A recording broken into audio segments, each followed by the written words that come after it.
سیرت النبی صلی اللہ علیہ وآلہ وسلم پڑھنے کا طریقہ۔ اس کتاب کا مطالعہ آپ اس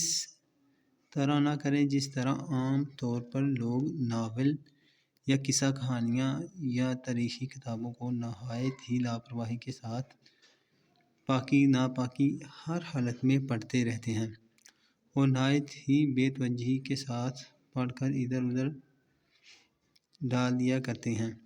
بلکہ آپ اس جذبہ عقیدت اور والہانہ جوش محبت کے ساتھ اس کتاب کا مطالعہ کریں کہ یہ شہنشاہ دارین اور محبوب رب المشرقین والمغربین کی حیات طیبہ اور ان کی سیرت جمیل کا ذکر ہے، جو ہماری ایمانی عقیدتوں کا مرکز اور ہماری اسلامی زندگی کا محور ہے۔ یہ محبوب خدا صلی اللہ علیہ وآلہ وسلم کی ان قابل احترام اداؤں کا بیان ہے جن پر کائنات عالم کی تمام عظمتیں قربان ہیں، لہذا اس کے مطالعہ کے وقت آپ کو ادب و احترام کا پیکر بن کر اور تعظیم و توقیر کے جذبہ صادقہ سے اپنے قلب و دماغ کو منور کر کے اس تصور کے ساتھ اس کی ایک ایک سطر کو پڑھنا چاہیے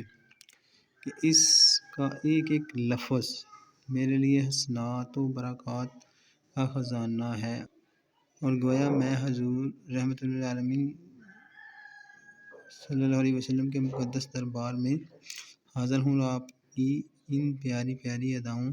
کو دیکھ رہا ہوں اور آپ کے فیض محبت سے انوار حاصل کر رہا ہوں۔ حضرت ابو ابراہیم تجیبی رحمۃ اللہ علیہ نے ارشاد فرمایا کہ ہر مومن پر واجب ہے کہ جب وہ رحمت عالم صلی اللہ علیہ وسلم کا ذکر کرے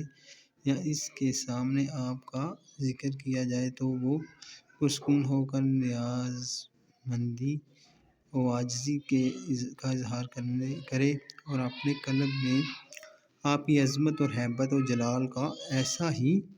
تاثر پیدا کرے جیسا کہ آپ کے روبرو حاضر ہونے کی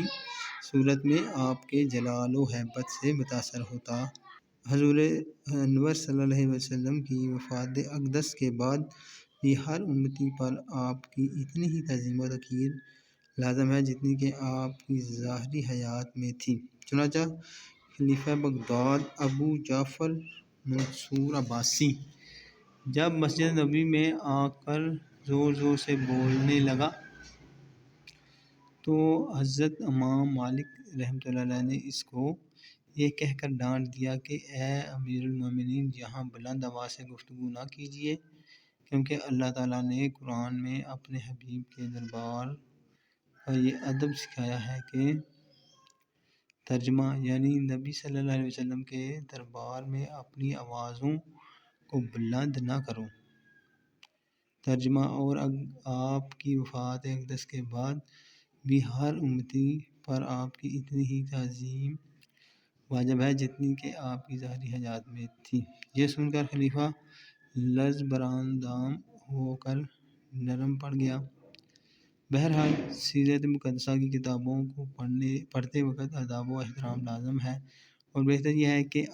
جب پڑھنا شروع کریں تو درود شریف پڑھ کر کتاب شروع کریں اور جب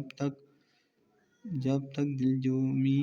باقی رہے پڑھتا رہیں، اور جب ذرا بھی اکتاہٹ محسوس کریں تو پڑھنا بند کر دیں اور بے توجہی کے ساتھ ہرگز نہ پڑھیں۔